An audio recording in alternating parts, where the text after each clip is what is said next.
वक्रतुंड महाकाय सूर्यकोटि समप्रभा निर्विघ्नं कुरु मे देव सर्वकार्येषु सर्वदा। विघ्नहरण मंगलकरण श्री गणपति महाराज प्रथम निमंत्रण आपको पूर्ण करे काज।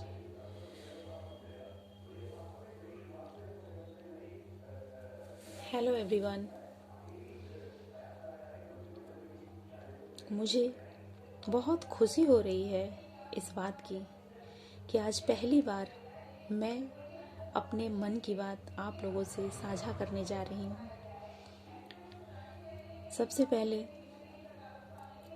तो मैं मेरी जो फर्स्ट सब्सक्राइबर हैं उनका तहे दिल से धन्यवाद। इसलिए नहीं कि वो मेरे चैनल को सब्सक्राइब की हैं, इसलिए मेरे इस मुहिम का हिस्सा बनने के लिए विमेन एम्पावरमेंट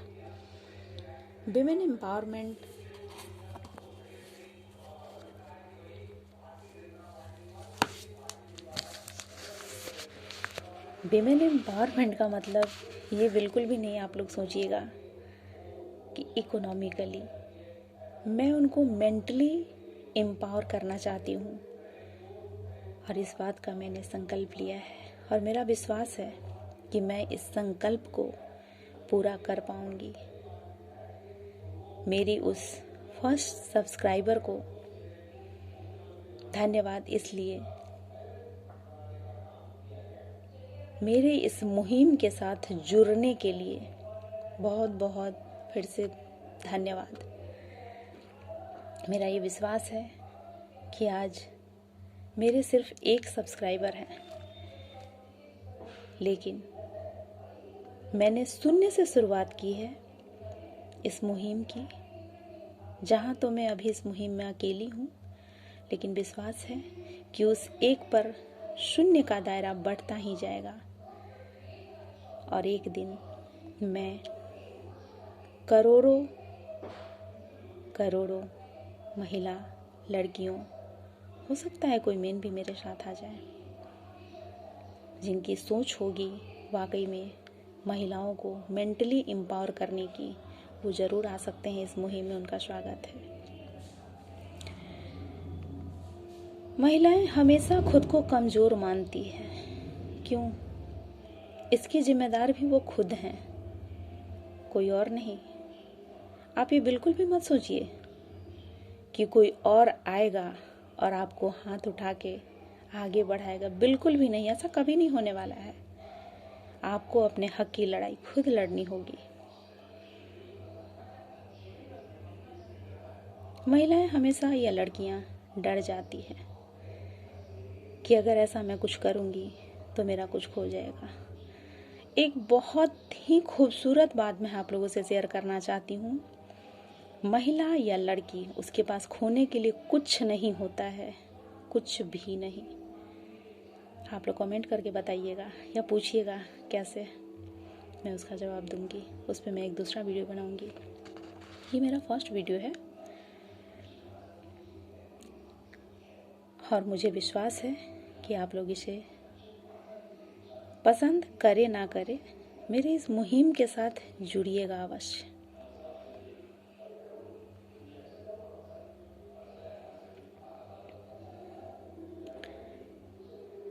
हमारा संविधान आर्टिकल 21 हमें गरिमापूर्ण जीवन जीने का अधिकार देता है, लेकिन हमारा ये समाज, हमारा परिवार हमें हमारा उस अधिकार को देने में हमेशा ही पीछे रहा है, खासकर पुरुष वर्ग। ये पितृसत्तात्मक समाज, ये सोच, इसे जड़ से उखाड़ कर फेंकने की ज़रूरत है। और इतना याद रखिएगा, अभी नहीं तो कभी नहीं। हमारे आदरणीय प्रधानमंत्री जी मोदी जी कहते हैं, गरीबी मुक्त भारत। भूखमरी मुक्त भारत, गंदगी मुक्त भारत, लेकिन हमारा स्लोगन है घरेलू हिंसा मुक्त भारत, दहेज मुक्त भारत। और मेरा विश्वास है कि इसमें और लड़कियों और महिलाओं से खासकर मेरा एक हाथ जोड़ के नम्र निवेदन है कि अपने हक के लिए लड़ना सीखिए, खड़ा होना सीखिए। ये आप कभी भी मत सोचिए, कभी भी मत सोचिए कि आपका अधिकार आपको दिया जाएगा, बिल्कुल भी नहीं कोई देगा।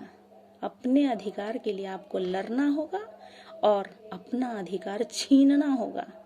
मांगने से तो भीख भी नहीं मिलती है, ये तो आप लोगों ने जानते ही होंगे। मांगने से भीख भी नहीं मिलती है, अपना अधिकार छीनना पड़ता है। अगर जरा सोच के देखिए, अगर आप लोग ये सोचते होंगे कि हमारा अधिकार हमको कोई आके देगा, तो जरा सोच के देखिए, उस समय को याद कीजिए जब ब्रिटिशर्स 200 साल भारत के ऊपर शासन किए। क्या हमारे क्रांतिकारी जितने भी नेता हैं, जितने भी क्रांतिकारी वर्ग के लोग हैं, क्या वो अगर हक की लड़ाई नहीं लड़ते तो क्या अंग्रेज हमें हमारा अधिकार देते? कभी नहीं देते, कभी नहीं देते। उन्होंने तो एक नीति अपनाई थी, फूट डालो और शासन करो। ठीक उसी प्रकार ये पुरुष वर्ग महिला को ही महिला का दुश्मन बना देते हैं। और वाकई में इस मिथक को भी तोड़ने की आवश्यकता है कि महिला ही महिला की दुश्मन होती है। सही में जब एक बहू अपने ससुराल जाती है तो उसकी सास अगर उसके साथ अत्याचार की रहती है तो वो यही सोचती है कि हमारी बहू आएगी तो मैं उसके साथ करूँगी गलत। ये बिल्कुल ही गलत है। आपको तो ये सोचना चाहिए कि अगर हमारी सास हमारे साथ ऐसा की है तो मैं अपनी बहू को ऐसी ज़िंदगी बिल्कुल भी नहीं दूंगी। एक माँ,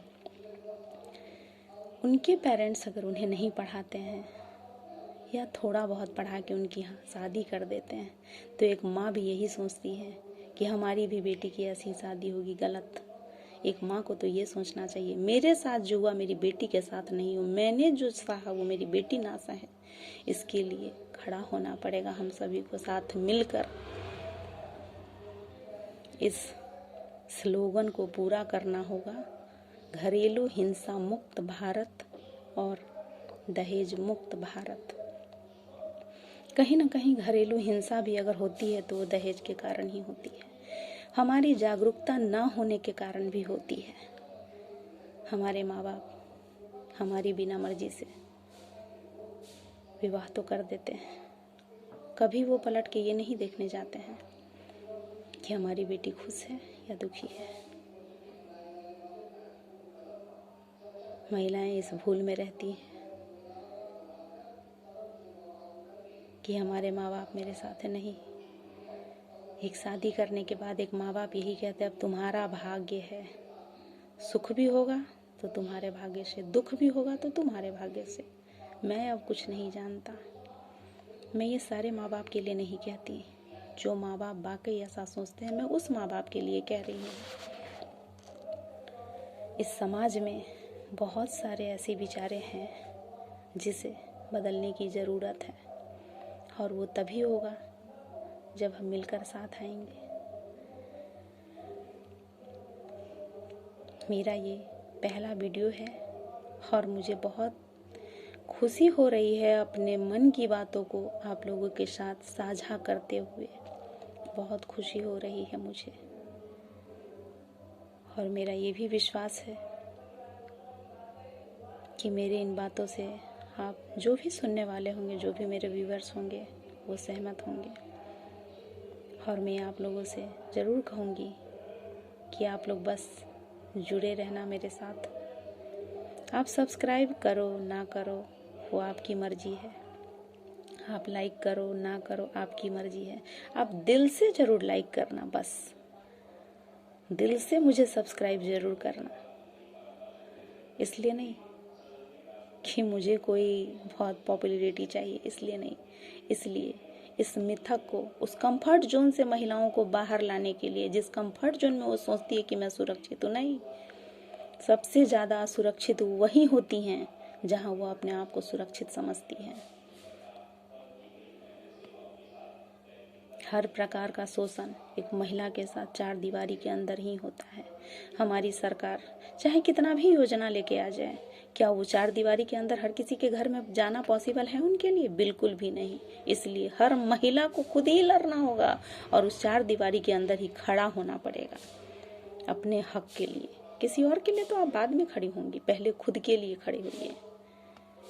और ये मेरा विश्वास है कि जितने भी लोग इस वीडियो को सुनेंगे, खुद के अंदर एक कॉन्फिडेंस लेवल को, एक विश्वास को बहुत ऊपर पाएंगे। और यकीन मानिए, आपका जो भी सवाल होगा आप कमेंट बॉक्स में कर सकती हैं। मैं आपके हर सवाल का तर्क के साथ उत्तर दूंगी। ऐसे ही नहीं, आपको डॉक्यूमेंट तो मैं पास नहीं करूंगी कि हाँ आप देखिए इस डॉक्यूमेंट में ये लिखा है, क्योंकि महिलाओं के लिए कहीं कुछ नहीं लिखा गया है, कहीं कुछ नहीं। लेकिन हमारा संविधान, हमारे संविधान में कहा गया है गरिमापूर्ण जीवन जीने का अधिकार सभी का है, महिला पुरुष सभी का। लेकिन हमारा समाज, हमारा परिवार हमेशा, अगर कोई महिला उड़ना चाहती है तो सबसे पहले उसके पंख को कुतरा जाता है। क्यों? कहीं वो हमसे आगे ना बढ़ जाए। पुरुष वर्ग जो हमेशा महिलाओं को डरा के रखते हैं, हमेशा धमका के रखते हैं, हमेशा सोचते हैं वो पाँव की जूती है। सच तो ये है कि वो पुरुष वर्ग डरता है महिलाओं से कि कहीं ये हमसे आगे ना निकल जाए। और जाहिर सी बात है, वो एक ही चीज़ सोचते हैं, उनको इसी बात का डर रहता है कि अगर ये हमसे आगे निकल गई तो फिर मेरी वैल्यू कौन करेगा, मेरी गुलामी कौन करेगा, मेरी सेवा कौन करेगा, मेरे पाँव के नीचे कौन रहेगा। उन्हें डर है इस बात का। महिलाएं खुश हो जाती हैं कि चलो घर बैठे मुझे सब कुछ मिला। ठीक है, मैं विवाह के खिलाफ या किसी और चीज के खिलाफ नहीं, मैं रिश्तों के खिलाफ भी नहीं हूँ, लेकिन आप रिश्तों में रह के ही अपनी गरिमापूर्ण जीवन जीने के अधिकार को मत भूलिए। वैसा जीना ही क्या है जो घुट घुट के जिए। हाँ, क्या फायदा वैसे जीवन से? कोई फायदा नहीं होता है। अरे जीना ही है, जीवन तो एक ही मिलता है ना इंसान को। फिर और डरना ही है तो ऊपर वाले से डरिए, भक्त से डरिए। इंसान से क्या ही डरना है? भगवान ने उन्हें भी बनाया है और आपको भी भगवान ने ही बनाया। फिर इतना अंतर तो भगवान भी नहीं करते जितना अंतर ये पुरुष वर्ग करता है महिला और पुरुष में।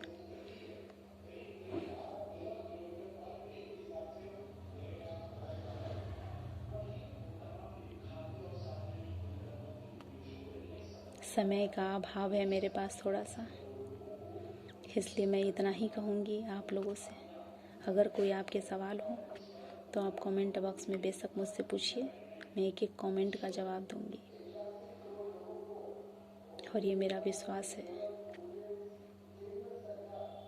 आज मैं भले अकेली हूँ, इस मुहिम को शुरू किया है मैंने, विश्वास है कारवां जुड़ता जाएगा और एक दिन उस स्लोगन को मैं सही साबित करने में कामयाबी हासिल करूंगी आप लोगों के साथ।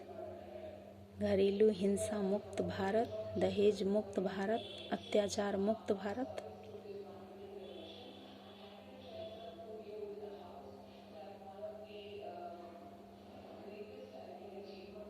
बहुत बहुत धन्यवाद सभी लिसनर्स को जो मुझे सुन रहे हैं। जो नहीं भी सुन रहे हैं, एक दिन विश्वास है कि वो सुनेंगे मुझे। समय के अभाव के कारण मैं अपना वीडियो यहीं पे समाप्त करना चाहती हूँ। दिल से बहुत बहुत धन्यवाद उस सब्सक्राइबर को जो मेरी फर्स्ट सब्सक्राइबर हैं। इसलिए नहीं कि सब्सक्राइब किए, इसलिए मेरे साथ मुहिम में जुड़ने के लिए धन्यवाद।